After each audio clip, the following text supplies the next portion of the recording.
Sundays of Lent are not counted among the 40 days of Lent because Sundays celebrate the joy of the resurrection. So this day, let's think about making sure we have fun in our lives because God gave us the delights of fun as well.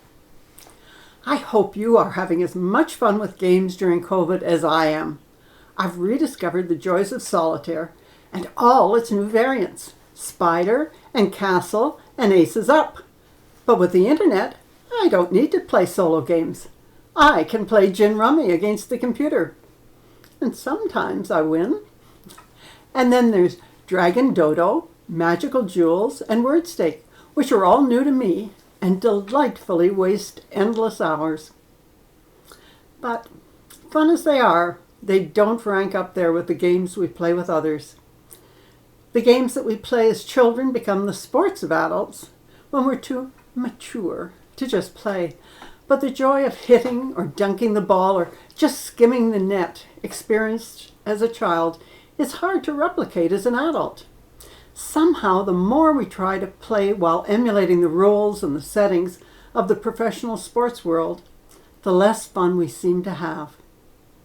I always have divided emotions when driving towards a street hockey game, delighted that the kids are back to the basics, and hoping that other drivers are patient enough to let them get out of the way.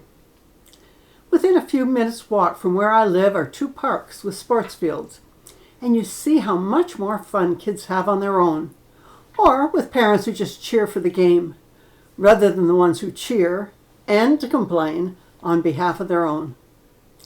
I've decided that the greatest masochists in the world have to be those who volunteer to referee children's sports. Such a beating they take from the pro-child parent who sucks the fun out of any game.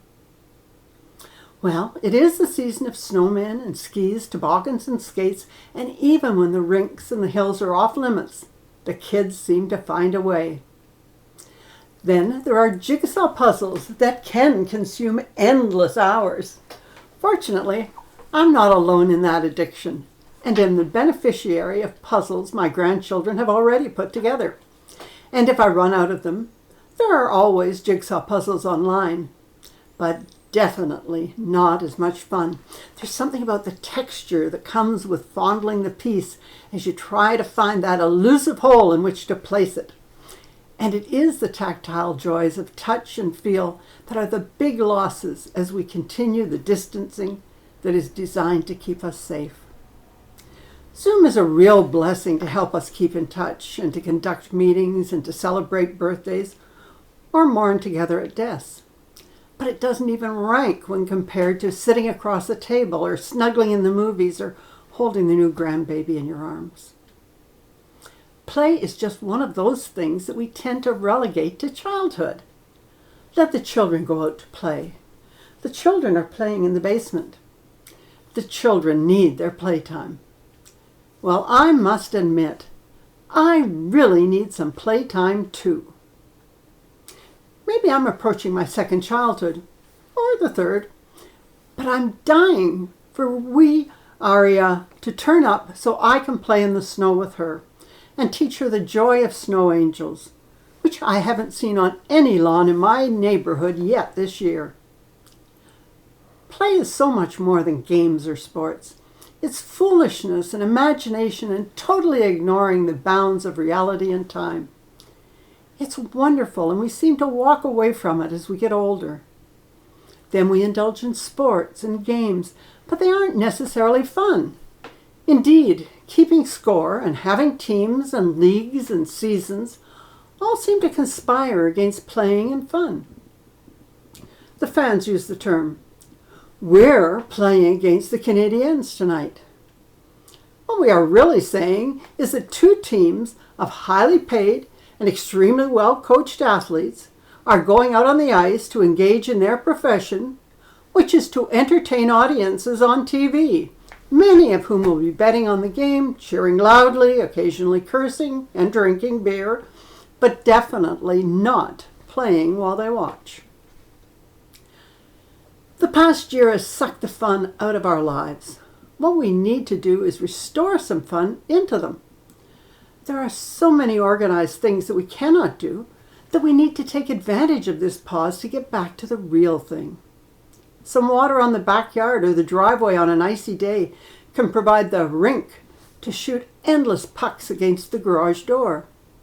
Or a sunny day in a hoop affixed to a tall post provides more fun than suiting up to sit on the bench in exchange for 10 minutes on the court before ceding the spot to another.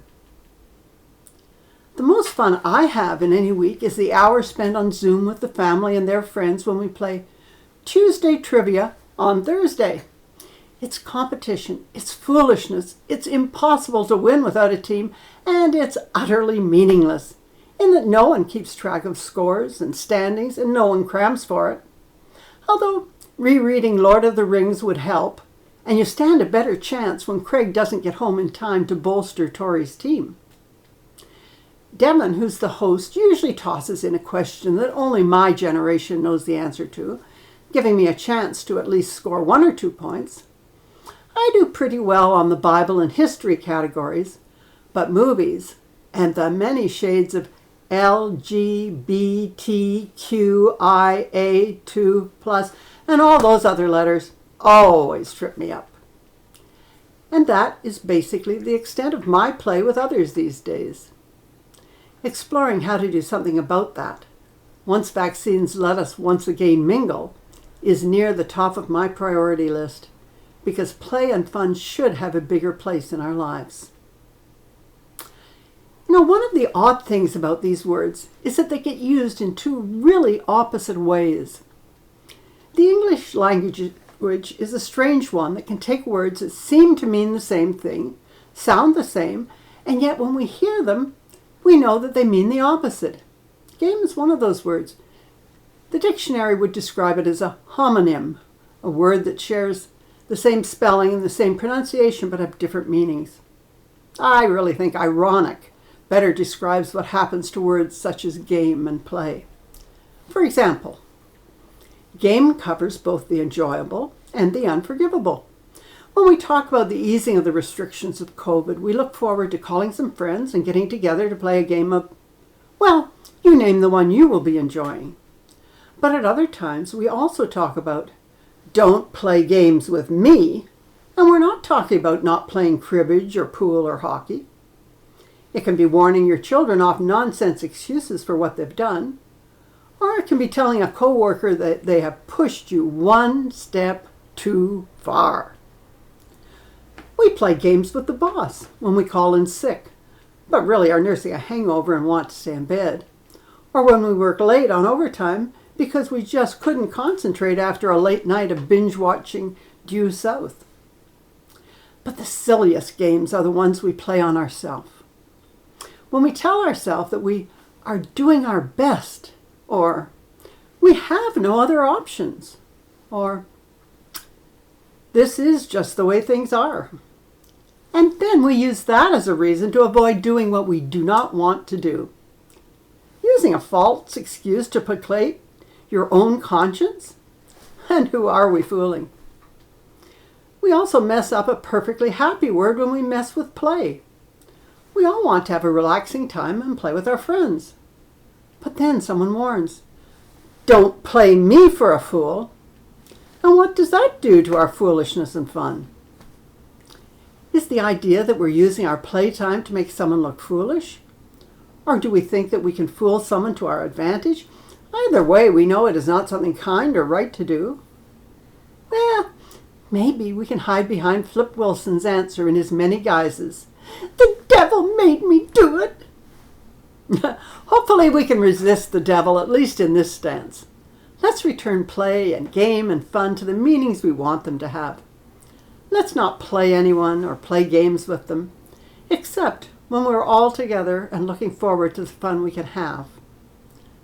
Fun is a delicious escape from the worry and concerns that are so daunting to so many these days.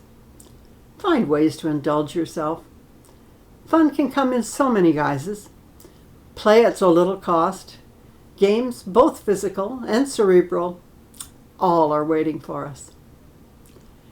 You know, there are endless advice columns on how to keep mentally well, physically fit, and to keep your blood pressure under control.